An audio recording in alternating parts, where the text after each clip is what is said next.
Сәлеметсіздер ме, менің сүйікті көрермендерім. Бүгін сіздермен таңымен ерте лимон және апельсинді қалай үй жағдайында егуге болатындығы жайында видео түсіріп жатырмын сіздер үшін. Сондай сұраныстар жаңағы аяқ астынан түскен еді. Мына жерде бір әдемі горшок, қыштан жасалған. Осы горшокта менде мінекей лимондар мен апельсиндер өсіп келе жатыр. Қазір біз осы лимонды қалай өсіретіндігі жайында тоқталамыз. Ал мына шеттерінде шыршалар тамырланып жатыр. Және мынау ең ұзын биік болып тұрған бұл міне жапырақтарына көңіл аударсаңыздар, бұл анар. Сондықтан бұларға көңіл аудармай-ақ қойыңыздар. Негізгі біздің жаңағы түсіріп отырғанымыз ортадағы апельсин мен мандариндер және лимондар туралы. Енді өздеріңізге белгілі, лимон, апельсин, бұлар жаңағы цитрустық өнімдер, бұлардың ағзаға пайдасы өте көп екендігін білесіздер.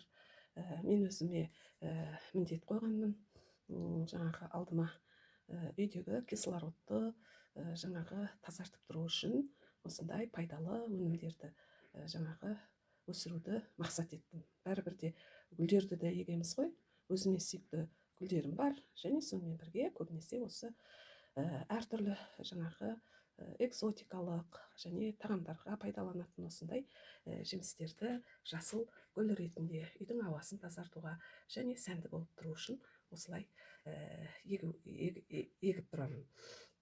Ал енді негізгі өзіміздің тақырыбымызға көшетін болсақ, бұл лимондарды жаңағы бұлайша тамырлатады. Мына жерде мына ыдыстың ішінде бірнеше апельсиннің және лимонның дәндері бар.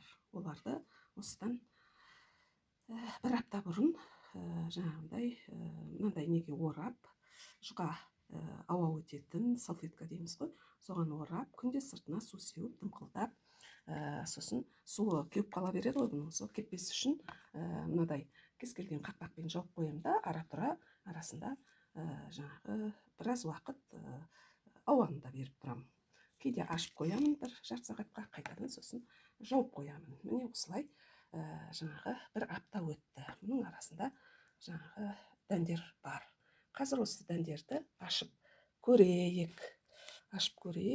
Мінекей. Ашып көрейік қазір. Дәндер қандай жағдайда екен. Бір апта болды бұл дәндерге. Мінекей балалар, қандай тамаша, өте қуаныштымын. Мінекей қараңыздар.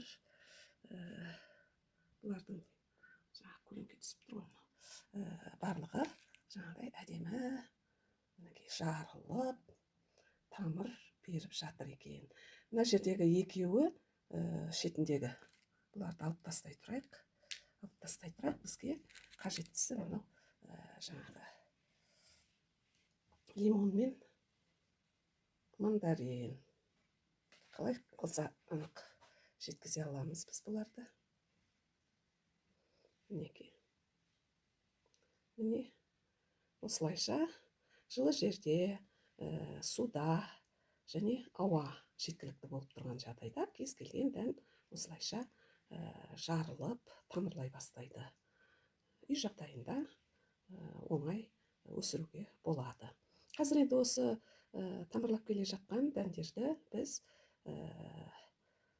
жаңағы горшокқа шеттеріне егеміз. Өйткені дәл қазіргі жағдайда жеке нем жоқ менің. Топырақ әкелу керек, не әкелу керек. Және орында жоқ, шынымды айтсам, мінекей терезенің алдында да, барлық терезенің алдында осындай гүлдер өсіп тұр. Мінекей. Мынау гүл орхидея. Мына жерде тағы бір әдемі гүл өсіп тұр, гүлдеп. Қазір енді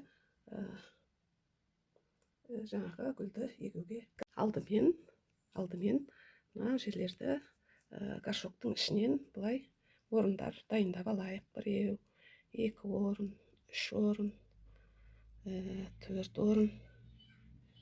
4 орын. Осы 4 орынға жаңағы 4 4 орынға міне 4 орын дайындадық. 1 орын, 2 орын, 3 орын и 4 орын. 4 орынға қазір жаңағы тамырлап тұрған мынандай немізді салайық. Ал біреуіне салдық, екіншісін салдық.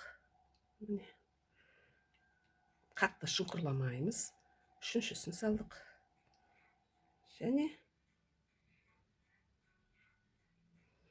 төртіншісін салдық. Мінекей, міне біреуі, екіншісі, үшіншісі барлығы шұңқырда тұр. Енді ақырын ғана осы шұңқырды бұлай беттерін ақырын жауып қоямыз. Мінекей, беттерін осылай ақырын жаптық. Топырақ дымқыл, өйткені алдындағы өсімдіктерге су құйылған, сондықтан көп суды құймаймыз. Бетін жаңағы дымқылдап су бүркіп қойып отырамыз. Анда-санда 2 күнде 1 рет. Мынаны кеше суарғаным, сондықтан бұлар жаңағы дымқыл, топырағы дымқыл. Мінекей, енді осы 1 аптадан кейін жаңағы еккен, мынау анардың жанына ектік. Анардың оң жағына, мінекей, оң жағына сол нелерді тексеріп, 1 апта 10 күннен кейін қайтадан тағы да қалай болып өсіп келе жатқандығы жайында видео түсіремін. Көңіл қойып тыңдағандарыңызға рахмет. Егер де ұнап, сіздерге бір пайдалы сондай ақпарат беріп жатсам, сіздерге жаңағы ұнап жатса, лайк басып, тіркеліп қоюыңызды сұраймын. Бұдан да басқа экзотикалық жаңағындай жемістердің дәндерін алдағы уақытта да әртүрлі көрсетемін. Мына шыршаны да қалай тамырлағанын, қалай жаңағы егетінін мұны да көрсетемін. Шырша да үйдің ішінде жаңағы кислородты тазартуға, ауаны тазартуға үлкен септігі болады. Үйдің ішінде терезе алдында әдемі әрі сән береді. Оны да біз алдағы видеоларда көретін боламыз. Тіркелуді ұмытпаңыздар.